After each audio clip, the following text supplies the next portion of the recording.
일단은 저는 돈 관리하라고 말씀드려요. 돈 관리를 왜 말씀드리냐면 40대가 되면 어쨌든 직장을 가지고 있는 분들은 월급은 따박따박 나온 지가 좀 오래됐어요. 그래가지고 늘 월급은 나오는 거라고 생각하는데 곧 없어져요. 되게 중요해요. 왜냐면 한때 우리가 경기가 마침 어려웠고 그럴 때 IMF 때 일명 3초땡 얘기가 나왔었어요. 30대 초반에 들어가면 바로 나와야 된다. 그리고 뭐 5, 6도 뭐 50, 60 될 때까지 남아있으면 도둑놈이다. 뭐 이런 얘기 막 했었어요. 그런데 지금 경기가 굉장히 어렵습니다. 인생은 굉장히 오래 살게 됐고요. 이 어려움과 그리고 오래 삶이 함께 있다는 얘기는 때로는 이게 전 사회의 비극이 될 수도 있어요. 근데 이 사회가 우리를 지탱해주는 그 복지적 시스템들을 많이 갖추고 있긴 한데 그게 충만하거나 충족되지는 않고 충분하지도 않거든요. 그래서 본인 스스로 자기를 위한 준비를 되게 많이 하셔야 돼요. 이 40이 돈 쓸 때가 많은 때예요. 왜냐면 요새는 자기 꾸밈도 많이 해요. 점도 빼야죠. 보톡스도 맞아야죠. 머리 뭐 이런저런 약도 좀 먹어야 되죠. 또 머리는 빨주노초 하나 뭐 얼마나 또 염색을 많이 하는지 미정원은 뭐 한 2주에 한 번씩 막 가더라고요. 그냥 머리 묶고 다니세요.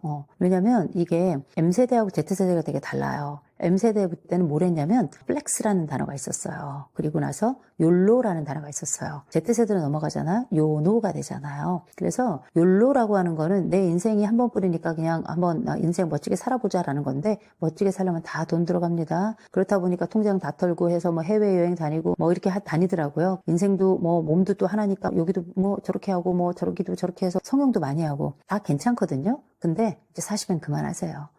왜냐면 돈 쓸 때가 일단 많아졌고요. 결혼하신 분들은 물론 다 쪼들려요. 이제는 부모도 부양해야 되고요. 아이들도 있고요. 또 내 배우자는 계속 돈 없다고 징징거리고 또 내가 생각해도 내가 돈을 좀 적게 버는 것 같고 다른 사람들은 펑펑 쓰는 것 같고 그래서 약간 이런 쫄림이 있긴 한데 원래 돈은 많은 사람 아주 많은 사람들 말고 왜 내가 돈이 얼마나 있는지도 모르는 사람들도 있잖아요. 근데 우린 다 알아요. 정확하게 심지어 원 단위까지 10원까지 다 안단 말이에요. 그 얘기는 뭐냐면 우리의 살림은 늘 쪼들리고 다른 사람도 다 쫄리는 건데 안 쪼들리는 척 하는 거예요. 그러니까 다 명품 들고 싶지만 짭 들고 다니고 다 그러는 거거든요. 지금부터 우리는 40대부터 전 잊지 말고 연금 들라고 꼭 말씀드려요. 제가 무슨 뭐 보험회사 직원도 아닌데 왜 이렇게 나와가지고 그러냐 하는데 노년기가 어떻고 중년기가 어떤 것인지 저는 연구를 통해서도 제 삶을 통해서도 너무 잘 알고 있는 사람입니다. 저는 20대부터 연금을 들었어요. 연금의 여왕입니다. 왜냐면 약간 제가 불안이 높은 것도 있어요. 그래서 내가 언제쯤 이후로 65세 이후 내가 퇴직한 이후에 내가 어떻게 살까에 대한 고민을 아주 옛날부터 많이 했던 사람이라 지금은 그 연금들 중에 일부는 끝나고 아직도 넣고 있는 것들도 있지만 작은 것들, 변액으로 하는 것들은 얼마 안 넣어도 나중에 늘릴 수 있는 거거든요. 조금이라도 시작하니까 굉장히 안심이 되더라고요. 중간에 또 이렇게 사망보험 같은 거 요새는 또 중도 인출도 가능하게끔 그렇게 또 해놨거든요. 그러니까 이게 아무것도 아닌 것 같지만 40대 특히 초반에 계신 분들은 돈 관리 진짜 잘 하셔야 돼요. 이게 흥청망청 쓰지 않아도 돈은 어쨌든 우리 통장에 금방 묻었다가 떨어지는 거고요. 근데 그거 관리하지 않잖아요. 그러면 나중에 퇴직할 때에도 아무것도 가져 나가는 게 없어요. 40이란 나이가 적지 않습니다. 머릿속에 흰머리 가끔씩 보이고 어디 그뿐입니까? 새치들만 있는 게 아니에요. 머리가 약간씩 빠지기도 하는 시기예요. 눈도 살짝살짝 안 보이는 것 같기도 하고 잠을 자고 일어나도 몸이 영 편치 않고 피로감이 유지되는 경우 있고 옛날만큼 술을 못 마시겠네? 이런 분들도 계실걸요? 그리고 나도 모르게 자꾸 기미가 올라오고 이런 분들 계세요. 이건 뭐냐면 다 노화예요. 우리가 25세까지가 성장이고 25세 이후는 싹 다 노화입니다. 그중에 40이 넘어가서 옛날 같으면 죽어야 돼요. 생각해보세요. 우리 일제시대 때 평균 수명이 1살 막 이랬었어요. 조금 더 많이 산다 44살 막 이랬어요. 옛날 같으면 우리 다 없어져서 이미 영혼이 둥둥 떠다니는 거예요. 그런데 우리의 지금 삶이 과거 같지는 않죠. 옛날이 아닌데 왜 그런 얘기 하느냐 하겠지만 돈은 여전해요. 옛날이나 지금이나 그 돈에 대한 절박성은 늘 있는 거였는데 지금은 더 절박합니다. 그래서 요즘은 요노 그래가지고 뭐 아끼고 이런 것들이 되게 유행하긴 합니다만 늘 써왔던 세대들은 한꺼번에 이 지출이나 소비를 줄이기가 어려워요. 그래서 저는 굉장히 합리적인 소비뿐만 아니라 아끼는 소비를 좀 해야 되고 무엇보다 연금은 개인연금 적어도 2개 이상씩 무조건 들어놔야 된다라고 좀 강력하게 외칩니다. 제가 지금 이 말씀 드리는 거 지금은 잘 안 들릴 거예요. 근데 한 10년만 지나보세요. 세상이 완전히 달라지고 그때 내가 10년 전에 이걸 들었으면 얼마나 좋았을까. 지금 5만 원 10만 원 와인 마시고 피자에다 피맥 치맥 이렇게 하면 요새는 10만 원 나와요. 근데 요거 한 번 좀 줄여가지고 이렇게 연금 들잖아요. 나중에 10년 뒤 저한테 와서 하루에 3번씩 절하실 거예요. 정말 저는 확신합니다. 왜냐면 이 40대가 돈을 버는 때이기 때문이에요. 50이 됐을 때 지금 경기를 볼 때 내 삶이 어떻게 될지 알 수 없어요. 그래서 지금 벌 수 있을 때 모아두는 거 굉장히 중요하다. 특별히 이 40에 번 돈으로 우리는 굉장히 오랜 세월 흐뭇하게 살아갈 것이다. 제가 말씀을 드리고요. 두 번째, 몸 관리하셔야 돼요. 지금부터 이제 근육이 쭉쭉 빠지는 시기고요. 근육은 안 생기는 시기고요. 그 다음에 이제 몸은 축축 처지는 시기고요. 피부는 더 처지는 시기고요. 그런데 이 40이라고 하는 게 아직 요새는 이제 안티에이징, 동안 뭐 이런 것들이 유행하면서 내가 당장은 별로 안 늙은 것 같은데 60년대 이럴 때 사진 한번 비교해 보세요. 그때의 40대와 지금의 40대. 애기예요, 얼굴이. 그래서 자기가 애기인 줄 아는데 착각이에요. 피부가 애기라고 인생도 애기는 아니에요. 그래서 많은 분들이 특별히 M세대들부터는 굉장히 부모들이 예쁘게 귀엽게 사랑스럽게 정말 공주처럼 왕자처럼 키워가지고요. 지금도 본인이 공주 왕자인 거라고 생각하는 분들이 계세요. 너무 좋은 노래 반딧불이. 응? 나는 별인 줄 알았어. 근데 알고 보니 반딧불이야. 근데 이게 나는 형편없는 사람이야 라는 게 아니에요. 반딧불이도 자기 삶이 있는 겁니다. 대신에 내가 누구인 줄 알아야죠. 제가 정말 싫어하지만 늘 얘기하고 늘 후회하는 단어.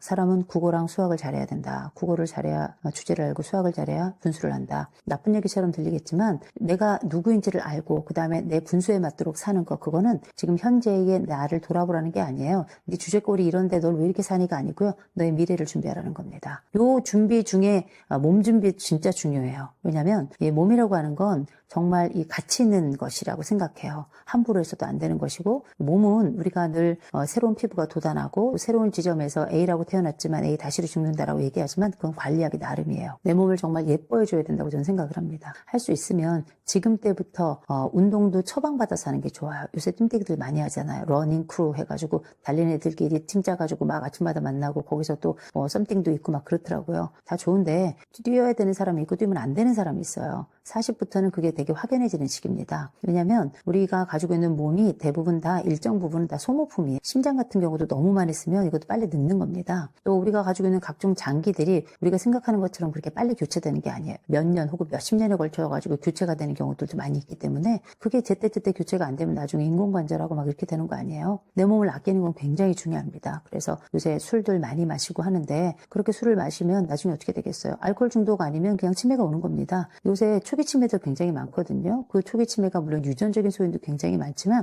강력하고 아주 심각한 문제 중에 하나가 바로 알코올 문제예요. 그래서 내 몸을 위해서라도 알코올 정말 줄여야 됩니다. 왜냐면 어느 회사에서는 심장에 좋다 그러는데 그렇게 많이 마시는 술은 심장에도 안 좋아요. 뇌에는 당연히 좋지 않고요. 내 몸에 대한 관리. 그래서 운동도 하시는데 반드시 운동 처방 받아서 하셔야 돼요. 운동 처방은 보건소나 아니면 정형외과 같은데 아니면 재활의학과 같은데 가시잖아요. 운동 처방 받으러 왔습니다. 그러면 지금 이 사람의 체형, 그 다음에 이 사람이 가지고 있는 질병, 또 이 사람이 가지고 있는 전반적인 상황 이런 것들을 다 고려해서 당신에게는 이런 운동이 좋습니다. 저런 운동이 좋습니다. 이렇게 제안을 해줘요. 저는 제안받은 운동이 전 발레예요. 전 발레인데 상상하지 마세요.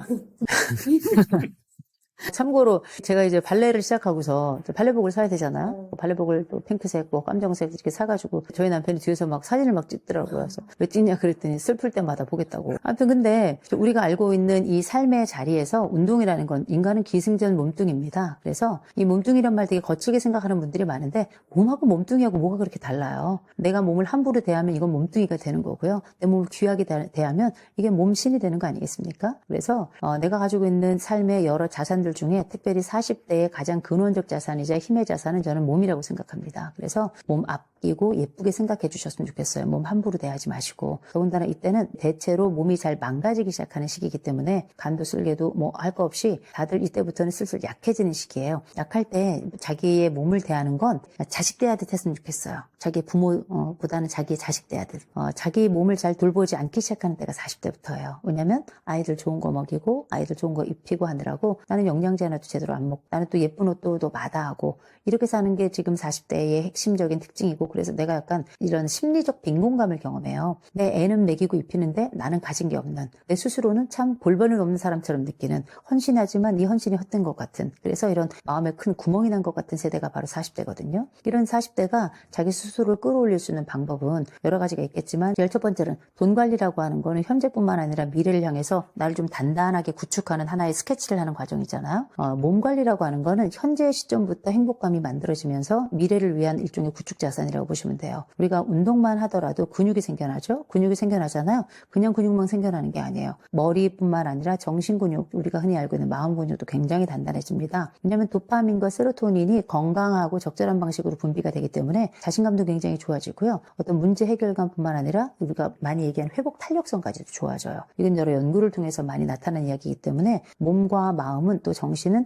혼연일체 일종 전인 건강이 인간이 가지고 있는 기본적인 건강의 기본이기 때문에 내가 몸이 건강해지면 정신도 건강해질 가능성이 굉장히 크고요. 정신이 건강해지면 더불어서 몸에도 영향을 미치는 건 당연한 겁니다. 몸의 관리를 통해서 내가 가지고 있는 이 불안이라고 하는 취약한 40대의 이 크레바스와 같은 구멍을 털어 막을 수 있는데 기여할 수 있다고 생각을 하고요. 또 한 가지는 40대가 되면 자신감 많이 떨어지거든요. 더군다나 이제 여러분 이후로 올라오는 후배들, Z세대나 알파세대의 후배들과 같이 일을 해야 돼요. 근데 걔네들은 여러분들하고 다른 도구를 사용하고요. 능력치도 다르고 지능도 다릅니다. 훨씬 더 똑똑한 아이들이 아주 완전히 다른 장비를 들고 와서 여러분들하고 똑같이 곡괭이질하는 거하고 다른 차원이 다른 거예요.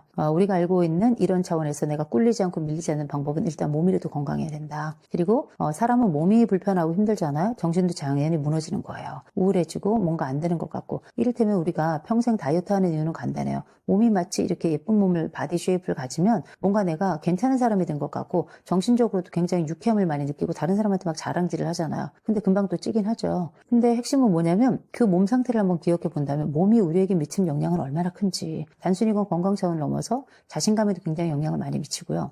세 번째 꼭 해야 될 것 중에 옷 잘 입으셔야 돼요. 옷 잘 입으셔야 돼요. 왜냐하면 옷이라고 하는 건 사회적 언어입니다. 보통 이제 40대는 그래도 패션에 되게 민감한 세대였어요. 그래서 알고 있는 뭐 힙합 패션, 그 똥산바지 같은 거 다들 일괄로 입고도 괜찮았고 드디어 하이힐을 내려놓고 운동화를 신게 된 첫 세대가 이 M세대, 이 40대입니다. 얼마나 실용적인 세대예요. 우리가 알고 있는 삶에서 내가 꼭 명품을 한때 유행해가지고 입기도 했지만 이제 평범함 속에서 가장 편안함을 추구하기도 하는 세대가 바로 이 M세대거든요. 그러니 M세대가 가지고 있는 이 특성들 중에 옷을 깔끔하게 입는다는 건 사회적인 권력이기도 해요. 우리는 한때 명품에 미쳐가지고 그게 짭이라고 하더라고 들면서 내가 이 사회에서 꿀리지 않는 사람이라는 거 보여주려고 애를 많이 썼었거든요. 그런데 그 명품 중에는 가방만 있는 게 아니에요. 옷도 있었죠. 근데 옷도 M세대, 특별히 이 40대를 굉장히 좋아하는 게 뭐냐면 저희 때만 해도 다 그냥 나이키 유행하면 다 나이키만 신었어요. 근데 물론 지금도 유행이 있죠. 뭐 한때 또 아식스가 유행을 많이 했어요. 또 한때 또 뭐 뉴발 이런 거 막 유행하고요. 또 이렇게 유행하는 브랜드가 있긴 있는데 제가 요새 지하철을 타잖아요. 지하철 타면 이제 사람들 보는 게 굉장히 큰 기쁨인데 저는 뭘 보냐면 신발을 되게 많이 봐요.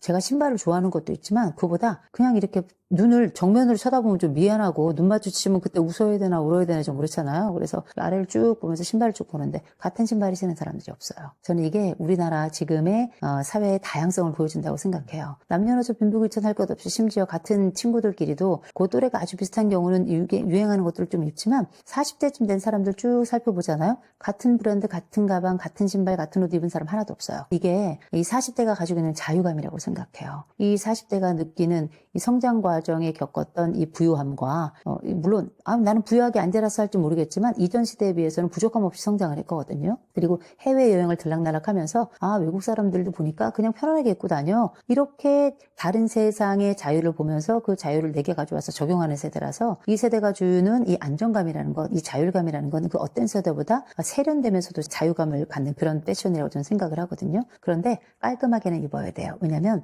이때는 우리가 앞으로 제2의 인생 또 제2의 삶을 또 준비하는 시기라서 이때 네트워크가 너무너무 중요합니다. 네트워크를 잘 형성하는 과정 중에 하나 뭐냐면 여러분이 좋아하고 여러분이 놓지 못했던 그 꿀리지 않는 마음이 되게 중요하지만 꿀리지 않는 옷도 중요해요. 깔끔한 정장으로 또 깔끔한 옷을 통해서 내가 당신과 함께 어울릴 만한 부류입니다 라는 걸 모든 부류와 함께 어울릴 수 있도록 우리가 뭐 그렇다고 다른 사람들처럼 뭐 엄청난 비싼 옷을 입으라는 게 아니에요. 격식에 맞는 옷을 입으라는 거예요. 그 격에 맞는 그리고 그 식으로 격과 식이 있는 거잖아. 격과 식을 이제 충분히 배려할 만큼 나이를 먹었다라는 걸 기억하시고 이런 격과 식이 있는 자리에서 자기를 좀 업그레이드 시키고 싶으면 그중에서도 조금 더 정장 스타일로 자기를 이렇게 입히고 그다음에 자기를 이렇게 가꾸게 된다면 저는 이게 되게 중요한 역할을 한다고 생각해요. 생각해보세요. 우리가 인간관계 할 때도 옷 잘 입고 비싼 옷 입은 사람한테 싼 거 선물 안 해요. 또 심지어 그렇게 자기를 잘 가꾸는 사람에 대해서는 함부로 하지도 않습니다. 이런 사람들도 후광 효과라는 게 있어서 다른 것도 뭔지 깔끔하게 할 것 같은 느낌이 들거든요. 우리가 굳이 명품 안 입어도 요 40대가 가지고 있는 자유로움과 이 세련미를 잘 갖추어서 내가 제대로 된 옷을 잘 입잖아요. 친구들에게 무시당할 일도 없고요.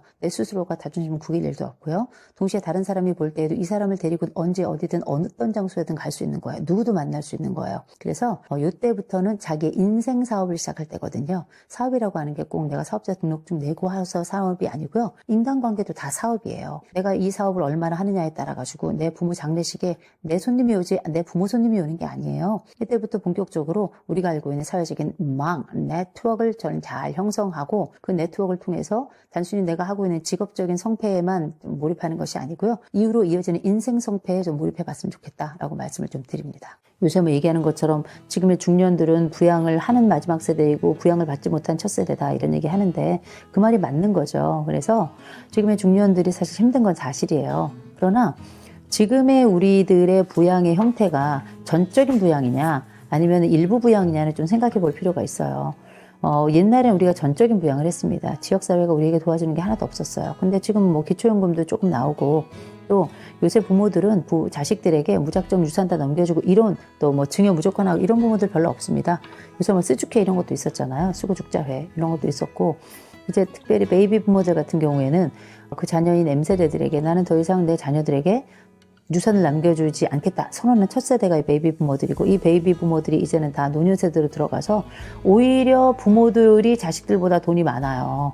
이런 세대가 가지고 있는 특성이 있는데 이 베이비 부모들이 부양해야 될 부모들은 이미 거의 완전 고령입니다. 완전 고령이어서 이분들은 부양하지 않을 수가 없어요. 부양을 해야 되는 게 맞아요. 그런데 그래도 이 부양에 대해서는 장기요양보험제도도 있고 기초연금도 되고 있고 우리나라 시스템이 괜찮습니다. 그래서 부양에 대한 부담을 사회가 일부 지고 있는 건 분명하다라는 거. 또 한 가지는 지금 현재 부모 세대인 이 베이비 부모들 또 X세대들 이런 부모들도 있거든요. 베이비 부모들도 나이들이 1차 베이비 부모들은 완전히 노인 세대로 들어갔고요. 2차 베이비 부모들하고 그 다음에 이제 X세대들이 지금 중년을 살아가면서 노년으로 이렇게 들어가는 형태거든요.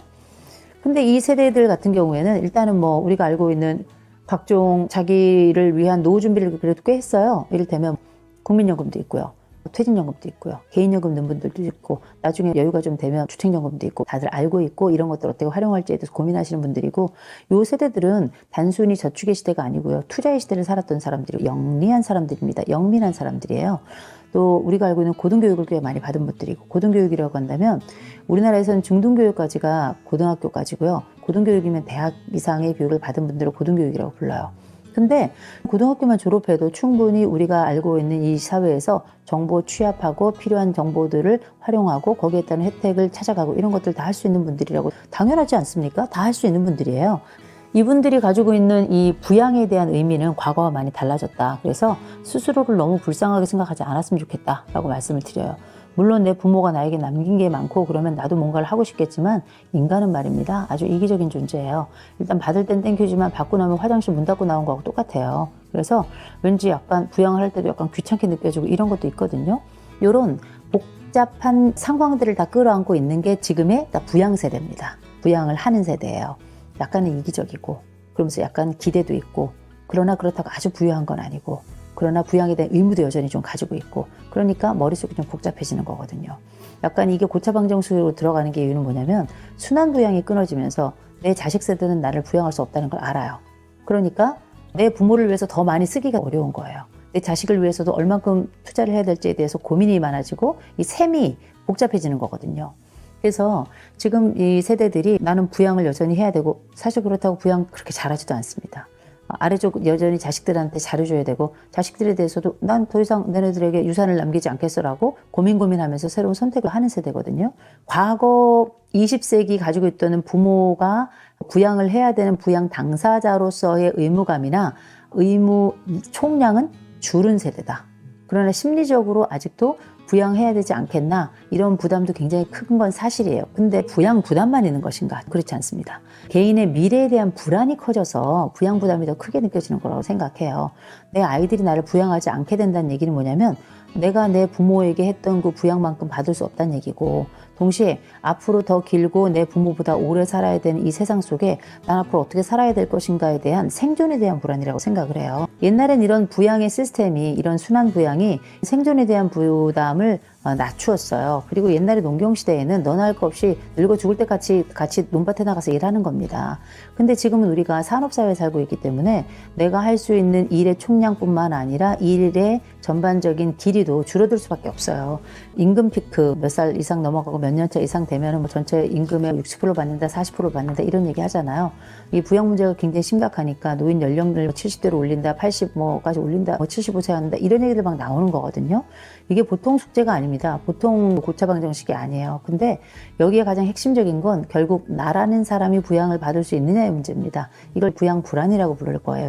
그럼 이 부양 불안을 가지고 있는 사람들 입장에서는 윗세대를 부양하는 것도 어렵고 아랫세대가 부양을 나에게 하지 않겠다는 것도 굉장히 어려운 일이에요. 왜냐하면 자기의 정체가 흔들리게 되니까, 자기의 그 안전감이 흔들리게 되니까 이런 불안이 커질 수밖에 없는 거거든요. 적어도 이런 말씀을 드려요. 지금 내가 부양을 아직도 해야 되고 아직 자녀들도 충분히 독립하지 않거나 혹은 독립을 해야 되는 나이가 지났는데 나가지 않는 자녀들이 있거든요. 이런 부모들은 정리를 좀 하셔야 됩니다. 위에 있는 부모들에 대한 부양도 좀 어려워요. 굉장히 어렵지만 이분들에 대한 부양을 안 할 수는 없습니다. 왜냐하면 이분들은 선택의 여지가 없으니까. 그래서 어떻게 해야 되냐면 자녀 세대에 대한 부양에 지금도 자녀 부양을 하고 있잖아요. 자녀 부양에 대한 경계를 정하는 게 이 수밖에 없어요. 위에 대한 더 이상 능력이 없는 부모들에 대한 부양을 멈춘다는 건 이건 노인 학대에 들어갑니다. 최소한의 부양 우리가 해야 되는 거거든요. 이분들이 적어도 식사는 하시는지 약은 드시는지 주거 환경은 괜찮은지 이런 것들은 좀 살펴야 되는 거예요. 어쩔 수 없습니다. 이거는 싫어도 해야 되는 일이에요. 근데 자녀들에 대한 부양은 좀 다른 문제예요. 경계를 좀 정하셔야 됩니다. 몇 살 되면은 집에서 나가야 돼요. 아이들이 직업이 없어요 하지만 아르바이트라도 해야죠. 내 아이는 특별합니까? 부모가 지금 50, 60, 70이 돼도 일을 하고 있는데 20대, 30대, 40대 된 아이들이 집에서 놀고 있는 아이들이 태반이에요. 물론 내가 충분히 만족스러운 직업을 갖지 못해서 아쉬운 점은 있겠죠. 그런데 언제까지 끌어안고 있으면서 자기 노후에다가 들이대겠어요. 자기 노후에 대한 위기를 초래하면서까지 아이들을 부양할 수는 없는 겁니다. 그건 다 죽자는 거예요. 그래서 차갑게 사랑하자. 그 차가움이라는 건 뭐냐면 아이들의 독립성을 촉진할 수 있는 환경을 만들어 주셔야 돼요. 그래서 저희 집 아이들 같은 경우는 28살 12월까지만 제가 부양에 대한 것들을 하고 나머지는 더 이상 하지 않습니다.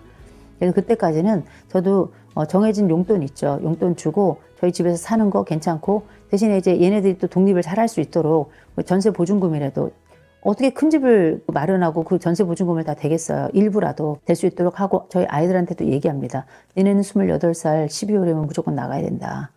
지금도 들락날락 하고 있긴 합니다만 그 과정에 알바를 해서라도 네 삶을 만들어 가야 되는 거고 그때까지 최선을 다해서 네 직업을 갖고 그래서 데드라인을 정하라는 얘기예요. 꼭 28, 29의 문제가 아니라 무조건 데드라인을 정하고 그 데드라인에 얘네들이 나갈 수 있도록 준비도 좀 해주셔야 돼. 일부라도. 그래도 월세 보증금이라도 그래서 얘네들이 뭐 월세는 얘네들이 내고 아니면 월세 일부를 부모가 이렇게 하든지 해서 얘네들이 독립할 수 있도록 하는 기본적인 좀 이런 건 해줘야 된다. 또 자식들이 원하는 그 규모가 있어요. 창피하게 아니면 지저분하게 어떤 이런 집을 능력 있으면 본인들이 그걸 하든가 자기들도 능력 없는 사람들인데 뭘 찬밥도 없는 법 가려요. 그럼 어떻게 차갑게 얘기해야 돼요. 너 이거 가질 능력 없지? 나는 여기까지 할 수 있어. 나머지는 네가 해야 돼. 방법이 없다. 얘기해야 됩니다. 근데 아무것도 안 해주고 19살 때인데 쫓아내는 거 이건 아니에요. 이 아이들이 어느 정도 사회생활을 좀 하면서 자기의 능력을 또 자기의 직업을 자기가 할 수 있는 자기 부양의 아주 기본은 갖출 수 있도록 그렇게 어느 정도는 기한을 좀 둬야 된다는 거죠. 그 사이에 미리 얘기하고 알려서 니네가 이때까지 나가야 된다면 이 친구들도 어떻게 해서든지 나갈 준비를 심정적으로도 하고 실질적으로 준비를 할 거란 말이에요. 그거 안 하면 그건 정말 심각한 거죠. 그건 이제 병리적인 집안이에요. 이런 부모가 경계를 1차적으로 정해야 된다는 거. 요새는 뭐 빈둥지, 전 그거 되게 웃기다고 생각해요. 나가게 해야죠. 자식들 이제 나가야 되는데 부모가 그 자식들 나가겠다고 하는 자식들의 발목을 잡는 부모들도 많이 있거든요.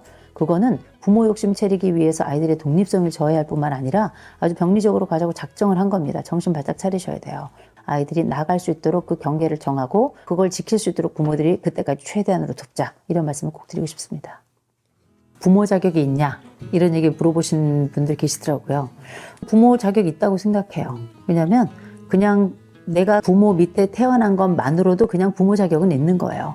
대신에 좋은 부모냐 아니면 형편없는 부모냐 이거는 좀 다를 수 있겠죠. 좋은 부모는 정말 운 좋은 거예요. 부모는 내가 딱 눈 떠서 태어나 봤더니 부모가 개떡 같은 거 어떻게 해요. 내가 또 눈 떴더니 다행히 부모가 좋은 거. 이건 진짜 복불복입니다.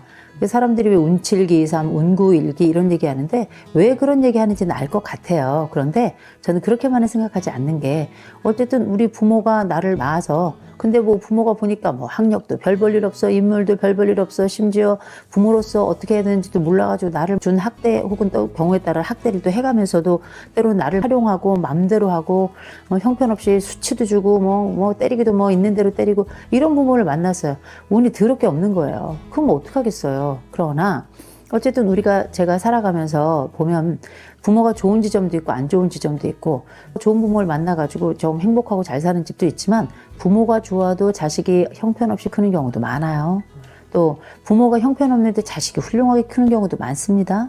그런데 이런 경우들은 왜 이렇게 생겨나는가? 인생의 여러 변수들이 부모 말고도 있다라는 거예요. 그래서 이 사람이 가지고 있는 기질적인 문제인지 아니면 성장 과정에서 다른 친구를 잘못 만나서인지 아니면 제대로 된 교육을 못 받아서인지 뭐 이런 여러 변수들이 있어서 이 사람의 최종적인 인격을 만들어가는 과정 아니겠습니까? 내가 부모를 잘못 만나서 내 부모 형편없어. 그렇다고 부모 자격이 없는 건 아니에요. 나쁜 부모 혹은 형편없는 부모였던 거죠.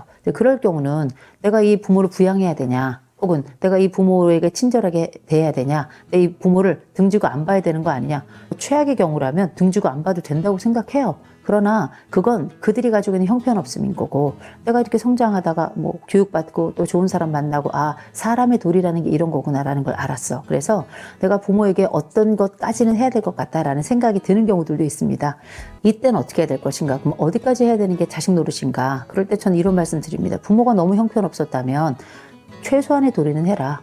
그 사람들을 존경하지 못할지언정 존중은 해야 된다. 사람이잖아요. 때로는 그 사람이 나에게 상처를 입혔을지도 몰라요. 근데 부모가 막 성폭행을 하고 나를 완전히 뭐 린치를 해가면서 키우고 동시에 나의 모든 인생에 있어서 어마어마한 상처를 주어서 돌이킬 수 없는 정도에 이르렀다 란다면 이런 경우는 이 부모를 내가 볼 수 없죠. 안 봐도 된다고 생각해요. 그런데 이게 나의 생각만일 수도 있다는 걸 알고 있어야 돼요. 내가 볼 때 내가 굉장한 피해자고 내가 굉장히 상처 입은 자라고 생각했어. 그런데 멀리서 보니까 부모가 좀 서툴렀던 거야. 그럴 수 있잖아요. 그런데 마치 부모가 하나의 병기가 되어서 나에게 총칼을 휘두르는 것처럼 내 인생을 난자했다고 생각하는 분들이 계시거든요. 그건 어쩌면 자기의 피해의식일 수도 있다 라고 먼저 말씀드려요. 내가 정말 형편없는 부모를 만났어. 그럴 경우라도 저는 이런 말씀을 드리고 싶습니다. 내가 정해놓은 이 부모에 대한 최소한의 역할은 하자. 제가 사회적으로 정해놓은 역할이라고 말하지 않았어요. 내가 정해놓은 부모 자식 간의 최소한의 역할, 도리라고 생각하는 것까지는 하자라고 말씀을 드려요. 부모의 장례식에 안 오는 사람들도 있어요. 부모 장례식은 가야 된다고 생각합니다. 부모가 정말 중요하고 중대한 순간을 맞은 위기의 순간이 있어요. 그럴 때는 가서 내가 생각한 최소한의 범주 내에서 역할은 할 필요가 있다. 그래야 내 부모를 위해서도 있지만 내 스스로 내가 나이 들어서 늙어 죽을 때 후회하지 않아. 형제가 있는 게 좋을까 나쁠까 생각하게 돼요. 형제가 있는 게 좋다라고 말하는 분은 형제하고 사이가 좋은 거겠죠. 근데 형제가 있는 게 힘들었다 말하는 분들은 형제의 존재 자체가 없어졌으면 좋겠다라는 얘기를 하시는 분들도 계세요.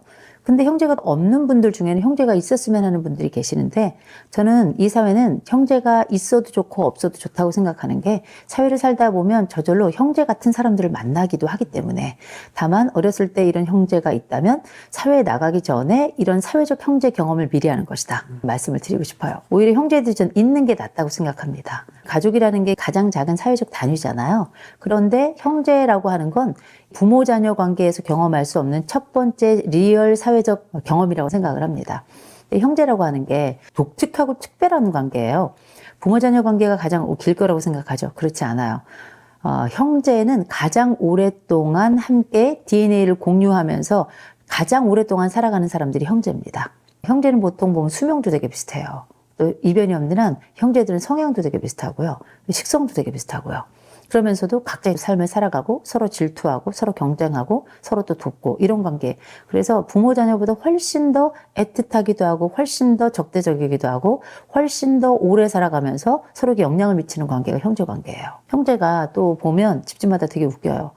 형제가 많은 집 중에서도 보면 형제가 서로 잘 지내는 집이 있는 반면에 또 싸우는 집들은 5 형제가 됐건 7 형제가 됐건 무지하게 또 싸웁니다. 이게 또 일종의 가풍 같은 게 있어요. 그런데 재미있는 건 형제들은 늘 얘기하는 게 있죠. 내 부모는 우리를 차별했다. 이런 얘기를 해요. 비교 선상에서 나는 늘 루저. 패배자가 됐던 거죠. 오히려 형제 관계 속에서도 어떤 분들은 야, 엄마 아빠가 언제 우리를 비교했냐 이렇게 말하는 사람들은 거기서 우위를 점했던 사람인 거예요. 부모도 우리가 열 손가락이 있잖아요. 뭐 안 아픈 손가락 없다 그러잖아요. 이 덜 아픈 손가락이 있어요. 더 이쁜 손가락이 있고요. 그 사람이 부모는 완결체라고 생각하는데 부모는 절대 완결체가 아닙니다. 당연히 나도 모르는 비교를 하게 되기도 하고 실수도 하고 그런데 그 중에서도 이런 비교 선상에서 우와 열이 있다면 열에 처했던 이 형제의 관계에 있었던 사람은 늘 인생이 피비린내 나는 그리고 평생 내 부모에게 인정받기 위해서 인정 경쟁을 하고 그렇게 살아갈 수밖에 없죠. 근데 인정 경쟁이 어렸을 때만으로 끝나냐? 그렇지 않아요. 첫 아이가 굉장히 사랑을 많이 받고 근데 첫 아이 같은 경우는 첫사랑입니다. 부모의 첫사랑이고 어쩌면 우리의 가장 사랑했던 순간에 태어난 아이 가능성이 굉장히 높아요. 둘째 같은 경우는 예정이 없던 애들이 많고요. 또 부모들이 부부간의 관계를 향상시키기 위해서 둘째를 낳은 경우들도 꽤 있습니다. 아니면 혼자 있으면 첫 애가 외로우니까 이렇게 일종의 보충제로 이렇게 태어난 아이들도 꽤 있어요. 생각해보면 나라는 존재는 처음부터 완결된 존재가 아니라 보충제이거나 대체제이거나 아니면 의외의 일인 이렇게 탄생부터 그렇게 성장에까지 이런 경우들이 많이 있거든요. 그러면 이 사람은 처음부터 자기라고 하는 존재에 대한 퀘스천 마크 물음표부터 찍고 시작하는 거예요. 난 누군가? 나는 나라는 한 존재로 그렇게 처음부터 100%로 존재한 존재였는가? 20%로, 30%로, 50%로 존재는 아니었는가? 이렇게 자꾸 물어보게 되는 거거든요.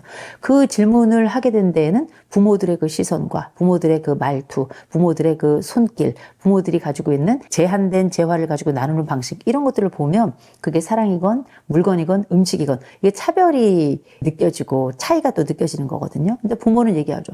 야, 우린 똑같이 했는데 네가 그렇게 느끼는 거다. 근데 가만 보잖아요. 이 차별이 있다. 또 차이가 있어요. 그래서 어쩔 수 없이 내가 첫째로 태어났건, 둘째로 태어났건, 셋째건, 넷째건 나만의 형제 관계 속에서 형제가 있다는 건 다른 사람들과 나 사이에 비교점을 반드시 찾을 수밖에 없다. 그런데 그게 차이가 많이 나거나 혹은 순서에서 차이가 나면 나는 이걸 차별이라고 생각을 했던 거죠. 어쨌든 그런 과정 속에서 성장했던 사람들이 나이가 딱 들잖아요. 그러면 예를 들어서 마지가 마지 역할을 제대로 안 하는 순간을 딱 기다렸다가 둘째가 마지 역할을 딱 하면서 인정 욕구를 충족시키는 경우도 있고요. 또 경우에 따라 다른 형제들보다 더 열심히 또 공부하고 또 어쩌다 운 좋아가지고 사업이 잘 돼가지고 짜잔 하고 사회적으로 성공을 하잖아요. 그러면 나머지 형제들이 어떻게 지금부터는 내가 실질적 마지인 것처럼 다른 형제들 앞에서 이제 어깨를 쫙 펼치고 의시되는 경우들도 꽤 있고요. 또 경우에 따라서 잘 나가던 어떤 형제가 딱 망하잖아요. 나도 모르게 고소한 다른 친구가 안 되잖아요. 은근 고소해. 겉으로 말 안 하지만 형제가 좀 안 되잖아요. 안타까운데 은근 고소해. 왜냐면 내가 제일 잘 나가야 되거든요. 형제도 경쟁하니까. 그래서 어쨌든 형제라고 하는 건 평생 서로를 돌보면서 안부를 물어보기도 하고 동시에 평생 경쟁하면서 적대적이기도 한 거. 이게 바로 형제거든요. 나이가 들어서도 내 부모는 늙어 죽을 때까지 나를 오히려 덜 챙겨주고 형을 더 챙기는 것 같은 이런 안타까움, 또 나이 들어가면서도 나는 평생 내 부모에게 인정받지 못해서 인정 경쟁을 하느라고 나머지 형제들보다 더 에너지를 쓰고 더 많은 노력을 하고 그러니까 내 배우자는 뭐라 그러냐면 왜 당신은 우리 집을 챙기지 않고 부모님만 챙겨? 이런 얘기를 또 하면서 일중, 이중으로 또 욕을 먹게 되는 이런 양상들이거든요. 그럼에도 불구하고 죽을 때까지 이 인종 욕구가 충족되지 않는 경우가 굉장히 많아요. 어떻게 보면은 내 인생을 살지 못하는 거죠. 인정받기 위해 살아간다는 얘기 뭐냐면 인정해주는 자의 욕구에 맞추어서 내 인생을 거기에다가 투여하는 거라는 뜻이에요. 어쩌면 난 평생 비교당했어 혹은 평생 차별받고 자랐어 하는 사람들이 있다면 제일 먼저 살펴야 될 게 있습니다. 다행히 나는 컸어요. 내가 컸다는 걸 알아야 돼요. 이 형제 관계 속에서만 살아가는 게 아니라 내가 커서 또 다른 독립적 사회인으로 살아가고 있다는 걸 기억하는 게 굉장히 중요해요. 그런데 이상하게 우리가 복귀 효과라는 게 있어요. 복귀 효과라는 건 뭐냐면 마치 나와 살고 있던 남편이 시가에만 딱 가면 갑자기 아들이 돼서 하루 종일 누워서 애처럼 굴면서 잠만 자. 이건 뭐냐면 다시 그 현장에서는 아들의 역할로 돌아간 거예요. 그랬다가 명절 끝나고 나면 또 다시 멀쩡한 내 남편으로 돌아와요. 거기서는 왜 그랬어? 하고 막 이렇게 막 싸우는데 이 사람은 늘 해왔던 그 역할을 본능적으로 찾아 들어가서 했던 것 뿐이에요. 그랬다가 밖에 나오면 다시금 내 역할로 돌아온 거고요. 형제도 마찬가지예요. 그 집 안으로 들어가면 다시 또 난 둘째가 되고 셋째가 되고 장남이 되고 이렇게 되는 거거든요. 그랬다가 나오면 난 또 다시 사회인으로서 그렇게 또 살아가고요. 보통 그 집 안, 원래 내가 있었던 1차 환경 속으로 되돌아가면 이런 복귀 현상이 일어나면서 내가 2차적으로 형성하고 더 큰 규모로 나를 만들었던 이 역할을 잊어버리게 되는데, 그래서 우리가 조망이라는 걸 해야 돼요. 아, 내가 사회인으로서 밖에 나가서 이 역할하고 거기 가서는 다시금 둘째 역할, 셋째 역할을 할 수 있는데, 이제는 어른으로서 역할을 해야 되겠다. 성인으로서의 역할을 해야 되겠다. 둘째 역할이 아니라 그냥 한 아들로, 한 딸로 역할을 해야 되겠다. 이 생각을 하셔야 되는 게 되게 중요해요. 근데 되게 어려워요. 어렸을 때부터 우리가 이제 그 역할에 끼워 맞춰져 있었기 때문에 다시금 그 장면에 가면 딱 다시 그 역할에서 그 자리에 가서 그 역할을 해야 될 것 같거든요. 안 해도 돼요. 우리가 해야 될 성인으로서의 역할은 딱 정해져 있거든요. 제 시간에 맞춰서 함께 식사 자리가 있다면 제 시간에 맞춰 가는 것, 그때 가서 음식을 함께 나눠서 해야 된다면 그때 내가 해야 될 거는 돈을 내는 일인지 아니면 음식을 해야 되는 일인지, 함께 이야기할 때 나의 이성을 잃지 않고 너무 술 많이 마시지 않고 내가 함께하는 그 역할 중에 필요한 얘기 있다면 필요한 역할하고 그렇게 하고 오면 되는 거예요. 그래서 원래 했던 그 복귀라고 하는 그 자리에서 내가 늘 가졌던 어렸을 때 그 심정을 다시금 나도 모르게 무의식적으로 튀어 올라와서 그 역할을 반복하고 있는지, 이것만 알아챈다면 어쩌면 우리가 비교와 차별 속에서 형제 역할을 했던 그 역할에서는 다소 자유로워지지 않을까, 이런 생각이 들고요. 더 중요한 건 뭐냐면 내가 잘 돼야 돼요.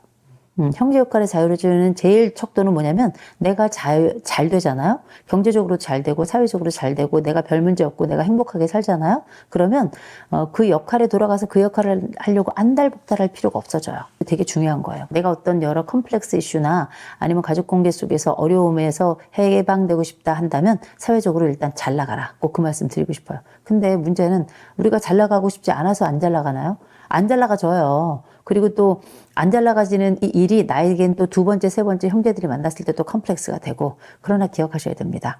굳이 가서 형제들도 만나면 자랑질하고 막 이렇게 하거든요. 하는데 신경 쓰지 마세요. 이제 우리 다 각자 개인 성인이 돼서 우리의 삶을 살아가는 겁니다. 막 춤을 추더라도 내 춤을 추고 있다면 내 인생은 괜찮은 삶이니 형제들의 그 과거의 시선에서 벗어나고 이제 성인으로 그 사람들을 이렇게 보면서 여전히 형제들 간에 이기려고 자랑질하는 너는 참 안타깝구나 하면서 속으로 혀를 한번 끌끌 차고서 우리는 난 행복할 테니 하고 내 인생을 살면 된다. 형제들이 같이 모여있는 그 자리에서 자랑질 많이 하는 형제들이 있다면 거기서 빨리 일 마치시고 얼른 나오시는 게 장땡이다 말씀드리고 싶어요.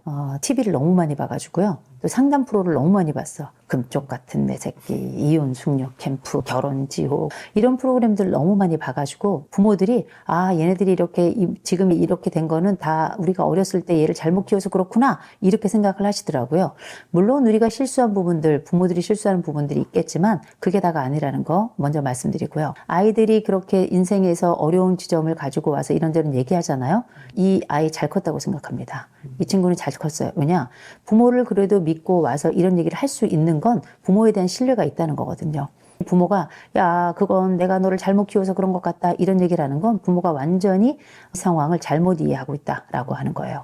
공감받으러 온 거지 해결받으러 온 게 아니에요. 나이 든 부모가 이 사회생활에 대해서 무슨 해결을 줄 수 있겠습니까? 다만 아유 그랬냐, 힘들었냐, 아유 와서 일단 밥 한 번 먹고 얘기 시작하자, 그냥 온도가 필요해서 온 거거든요. 근데 이제 가끔은 내가 널 잘못 키워서 그렇다 이렇게 말씀하시는 분들이 계시잖아요. 그건 제일 먼저 TV를 너무 많이 봐서 그렇다는 거, 두 번째 너무 많이 봤는데 잘못 배워서 그렇다는 거, 그리고 세 번째 말씀드릴 건 자녀를 그렇게 키운 것에 대해서 미안하다, 잘못했다라고 그만 얘기했으면 좋겠어요. 하도 전문가들이 부모가 자녀한테 가가지고 미안하다 이런 얘기를 해야 된다, 사과해야 된다 이런 얘기 하는데 한 번쯤 내가 잘못한 부분이 있으면, 또 미안했던 부분이 있으면 사과 한 번 하면 되는데 두고 이 잘못에 대해서 값을 치르도록 하는 자녀들이 꽤 많습니다. 우리가 살아가면서 아이들과 함께 살 동안에 어린아이들에게도 자꾸 무릎 꿇고 빌라고 얘기하는 사람들이 있는데, 발을 밟았으면 잘못했다고 미안하다고 사과해야 되겠죠.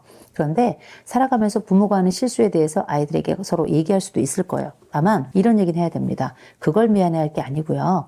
진짜 부모들은 내가 이런 부분들이 있었는데 이런 노력을 했다, 이런 지점들은 좋아진 점이 있다, 근데 아마 부족한 지점은 좀 있었을 것이다, 그래도 네가 잘 커줘서 고맙다, 부모가 이런 얘기 했으면 좋겠어요. 지금 나이가 10살, 20살 넘어서 30살, 40살 됐는데 이제 와서 무릎 꿇고 빌고 싹싹 빌면 자녀들이 전 행복합니다, 사과를 받아서 아주 개운합니다, 이렇게 얘기할 것 같죠? 오히려 분노가 더 올라와요. 그럴 거면 왜 그렇게 했어요? 그렇게 할 것 같으면 그런 말을 하지 말았어야 될 거 아니에요? 이런 얘기하면서 오히려 부모의 남은 생에 멱살을 잡으려고 한단 말이에요. 부모도 다 실수하는 존재죠. 불완전한 존재이고요. 한심하고 멍청하고 때로는 돌아보면은 정말 미안한 것뿐인 게 또 부모입니다.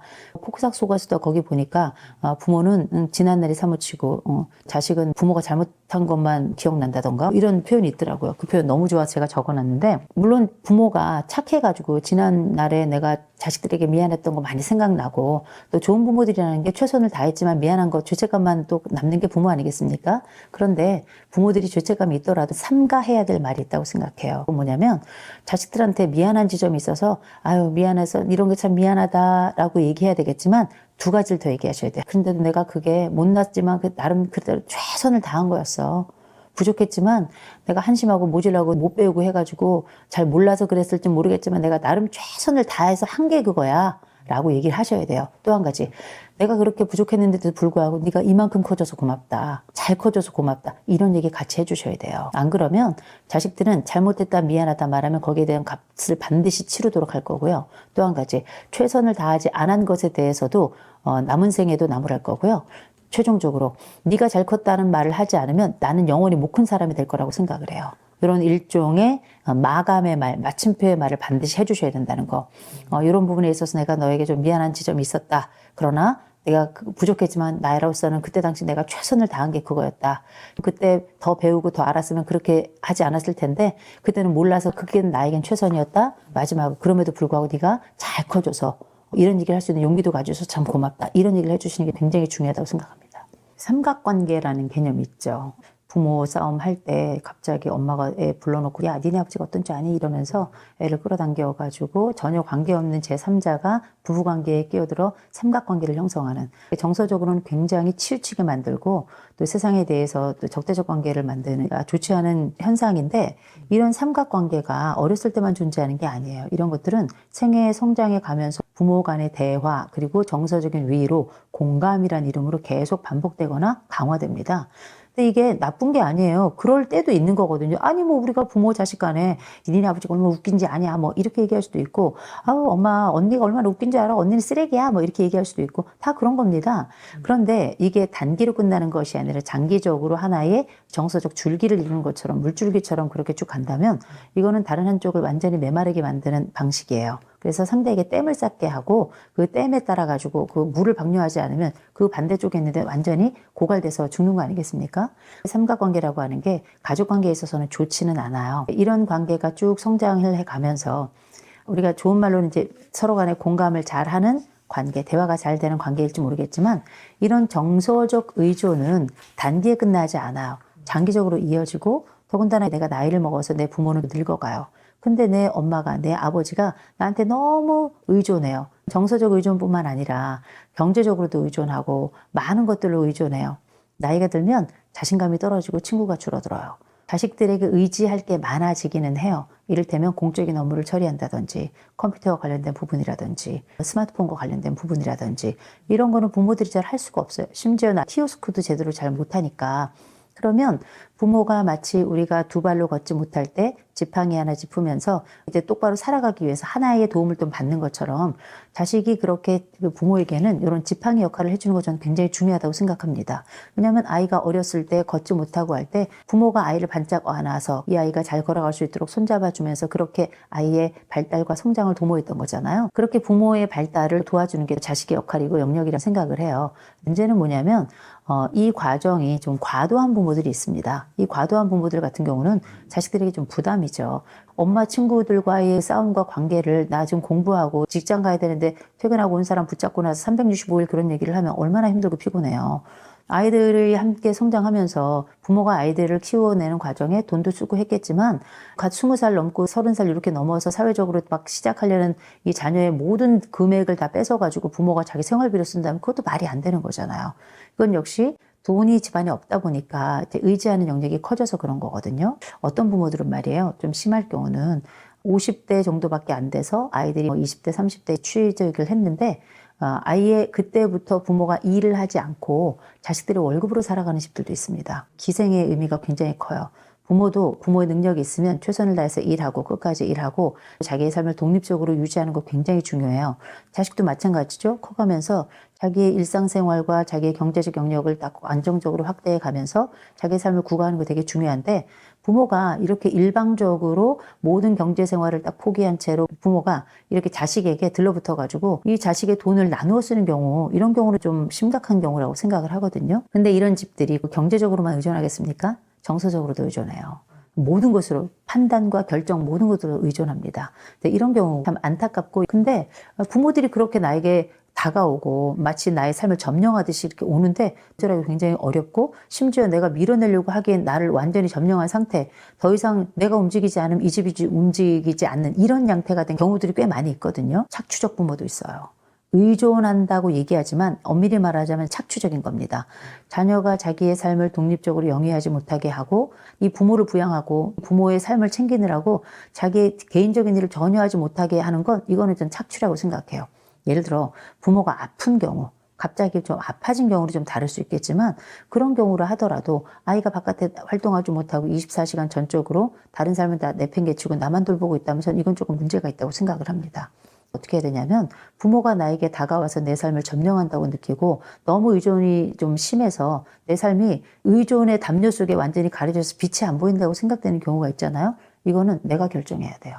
어떻게 결정해야 되냐면, 부모가 나에게 의존해 올 때 그 퍼센티지나 정도를 내가 결정해서 제가 여기까지는 하겠습니다만 여기서 이상은 불가능합니다라고 얘기를 해야 돼요. 초반에 경계를 잘 지어놓지 않으면 경계는 계속 의존할 수밖에 없는 부모 입장에서는 계속 안으로 진입해 들어올 수밖에 없는 거거든요. 자식 입장에서 보면 너무 내가 벅차고 때로는 침범이라고 느낀단 말이에요. 그럴 때 내 경계를 잘 지켜야 부모도 여기까지는 가능하지만 여기까지는 안 되겠구나라는 걸 알게 되는 순간이 와요. 그때부터는 부모도 약속과 경계를 지키게 되는 거거든요. 그래서 우리가 부모를 부양하거나 아니면 부모와 정서적인 관계를 유지하는데 그거를 침범이라고 생각하거나 너무 부담스럽게 생각하거나 용돈을 일부 드린다든지, 집에서 여기서 먹고 자면 나도 돈을 내야 될 거 아니에요. 그럴 경우는 집안 전체에서 10만 원, 30만 원 이렇게 내가 내야 될 돈을 낼 수 있겠죠. 그런데 그게 아니라 전적으로 온 가족이 나에게 들러붙어가지고 나 없으면 이 집안이 돌아가지 않는다? 이런 경우에는 차갑고 냉정하게 들지 모르겠지만 경계 정하셔야 됩니다. 내가 삶을 살아야 내 가족도 사는 거예요. 나 없는 가족은 존재하지 않는 겁니다. 가족에게 함몰될 경우 나는 내 경계를 통해서 나라고 하는 시공간을 만들어내는 거, 이게 굉장히 중요하고 이건 일종의 저항하듯이 해야 된다고 생각을 합니다. 근데 이거를 멀쩡히 건강하고 별일 없고 그냥 가족의 일부로서 역할을 해야 되는 건데, 이것 자체에 대해서 거절하면서 아니야 난 내 인생을 살 거야 하면서 가족의 일원으로서 아무것도 역할도 하지 않는다? 이건 역시 웃긴 일이죠. 능력이 없는 부모님께 그래도 용돈 혹은 생활비의 일부를 드리는 거, 이거는 꼭 해야 되는 일이라고 생각을 해요. 근데 뭐 전체를 다 내놔야 돼? 아니면 내 모든 월급이나 이런 것들을 부모가 다 관리하면서 부모가 나의 용돈을 일부만 주면서 심지어 나는 내 돈이 어떻게 쓰이는지도 몰라? 이거는 침범이에요. 이거는 함몰의 관계라고 볼 수 있습니다.